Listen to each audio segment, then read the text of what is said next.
Após manobra do governo para conseguir bancar o Auxílio Brasil, a equipe econômica do ministro Paulo Guedes sofreu uma debandada com 4 pedidos de exoneração. E sobre essas demissões e o impacto político e econômico dessas decisões, a gente conversa agora com o senador Oriovisto Guimarães, do Podemos do Paraná, que inclusive integra a Comissão de Assuntos Econômicos do Senado. Senador, muito obrigado mais uma vez por atender a Jovem Pan. Bom dia. Bom dia. Novamente é um prazer estar aqui com vocês. Muito obrigado. Senador, o senhor criticou ontem, dizendo que a política econômica está sendo conduzida de forma errada. Até que ponto é possível aceitar interferências políticas nas questões econômicas? Olha, deixe-me te dizer, Tiago, a economia tem leis próprias. A economia não é feita segundo a vontade dos governantes. É mais ou menos como se eu estivesse tratando com a aceleração da gravidade. Não adianta eu querer humanizar a gravidade. A gravidade é uma lei da natureza, ela funciona independente da vontade dos homens. Ontem eu vi um pronunciamento do presidente Bolsonaro dizendo assim: eu vou dar o auxílio para os caminhoneiros, eu vou dar os R$ 400. Se vocês aí do mercado resolverem quebrar, o problema é de vocês. Ele humaniza as leis da economia como se isso fosse uma questão de vontade. Não é. A economia funciona com leis próprias, por isso se chama ciências econômicas. O governo não pode furar teto, o governo não pode fazer essas mudanças para dar o auxílio para as pessoas que necessitam. Olha, eu quero que seja dado auxílio para aqueles que têm fome. Todos os políticos querem. Mas sabe qual é a figura que me parece? É como se tivéssemos um mar com um monte de náufragos, o mar da fome. Tem milhões de pessoas naufragando nesse mar. Queremos jogar uma boia para eles, mas não podemos jogar uma boia furada. Essa boia que estão jogando é furada.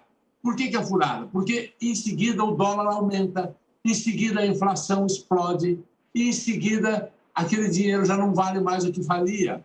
E a inflação de gêneros alimentícios é muito maior do que essa inflação que nós falamos. Em pouco tempo, esse pessoal que vai ganhar R$ 400 usa para quê esse dinheiro? Para comprar comida. São os mais afetados. Então, assim, nós precisamos ajudar os que estão passando fome, nós precisamos de um programa robusto. Eu sou favorável a isso, ninguém é contra, mas nós temos que fazer isso com responsabilidade. Nós temos que fazer isso, sabe como? Cortando despesas, cortando as famosas emendas do relator, cortando no fundão eleitoral, cortando na própria despesa dos políticos, cortando numa série de lugares que nós estamos desperdiçando dinheiro e não furando o teto de gasto.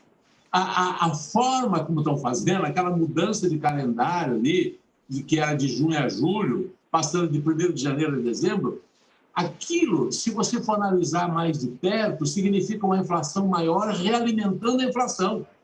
Você joga a inflação mais de trás porque exatamente ela era menor, então ela segura o gasto. Quando você atualiza, você realimenta a inflação. A política econômica está errada. Esses profissionais que deixaram o Ministério da Economia, Bruno Funchal, o seu segundo, são 4 que deixaram. Deixaram porque não querem manchar o seu currículo. É gente que dava garantias de que a política fiscal seria séria, que o governo não ia poder fazer esse absurdo, que é achar que o governo tem dinheiro infinito, pode gastar quanto quer. Essa é a nova matriz econômica de que a Dilma falava.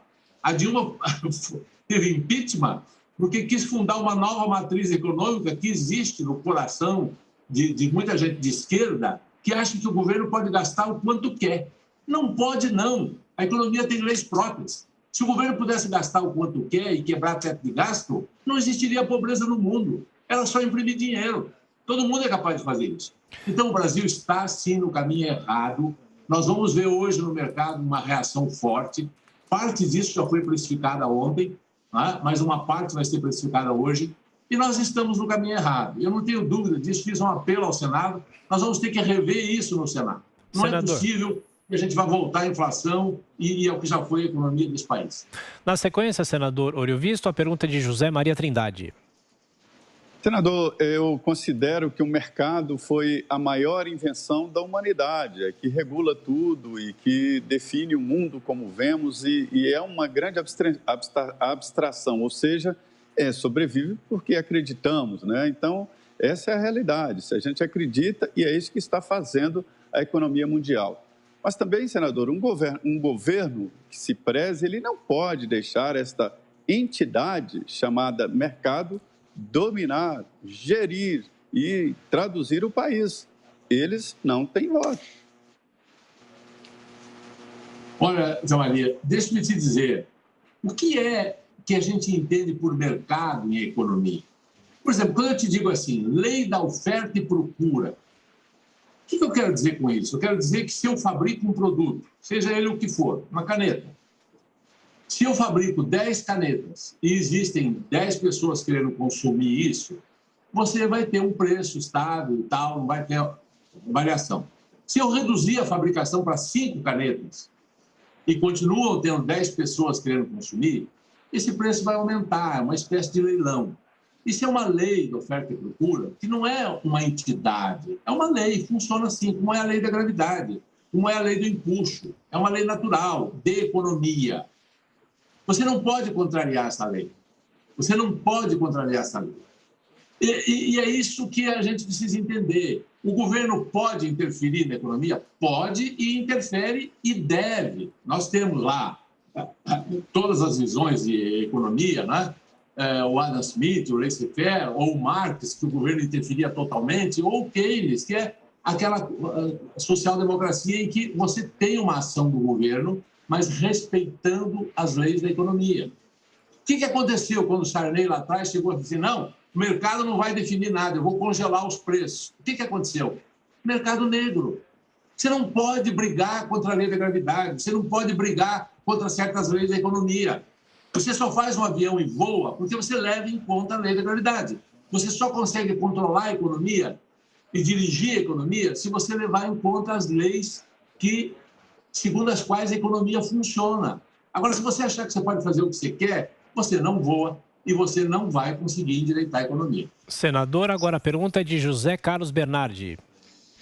Duas perguntas em uma, rapidamente. O senhor foi pego de surpresa, o Congresso foi pego de surpresa com essas demissões no Ministério da Economia. E a outra que o senhor comentou, que deveria se cortar as verbas que são feitas aí pelo relator do orçamento. Enfim, o senhor acha mesmo que o legislativo cortaria de si mesmo para ajudar o país? Olha, eu acho que não, mas ele está errado. Ele está errado. Não é porque ele não corta que eu vou dizer que isso está certo. Isso está errado. E aí o povo brasileiro, o ano que vem é ano de eleição. O ano que vem é ano de eleição. Tem que parar de reeleger. Tem que, sabe, elege um presidente como se ele fosse salvar a pátria. Não vai. Nenhum presidente sozinho vai salvar a pátria. O eleitor brasileiro precisa entender que se não renovar o legislativo, ninguém conserta esse país. Se não tivermos lá na Câmara dos Deputados, no Senado, uma maioria pensando como estadistas, pensando a longo prazo e não pensando nos seus interesses eleitorais do ano que vem, esse país não vai ter jeito. Tá? Então, esse é o drama do Brasil. O problema todo não está só com o presidente Bolsonaro. O presidente Bolsonaro tem um grave problema. Ele não entende de economia, mas ele dá ordens para o Paulo Guedes. Ele diz que quem resolve é o posto Ipiranga. Não é. Tanto não é que os assessores estão se demitindo, porque não concordam. Então, ele precisava entender um pouco mais de economia. Mas não é só o Bolsonaro o problema do nosso país. O legislativo também é um problema. O judiciário também precisa ser reformado. E, olha, está difícil de se fazer essas reformas. A população vai ter que se mobilizar muito para que elas aconteçam. Senador, como o senhor acredita que fica a vida agora de Paulo Guedes e também do presidente Bolsonaro a partir dessa decisão tão polêmica? Quais consequências eles podem sofrer? Olha, é muito difícil a gente prever o futuro, mas eu estou muito curioso para saber a reação do mercado hoje, como vai ser, a quanto vai bater o dólar. Estou ansioso para que abra o mercado. E nós vamos ter os passos seguintes, né? Porque isso não para aqui. Esse passo vai implicar em maior aumento do dólar, e vai implicar em maior inflação. Isso cria um circo, cria uma espiral inflacionária. Vamos ver quais são as reações que o governo terá a esses primeiros efeitos. Não consigo te dizer o que será o amanhã, mas te garanto que o caminho está errado. Tomara que corrija. Senador Oriovisto Guimarães, do Podemos do Paraná, que integra a Comissão de Assuntos Econômicos do Senado. Muito obrigado mais uma vez. Bom fim de semana. Até a próxima. Muito obrigado a vocês. Um grande abraço.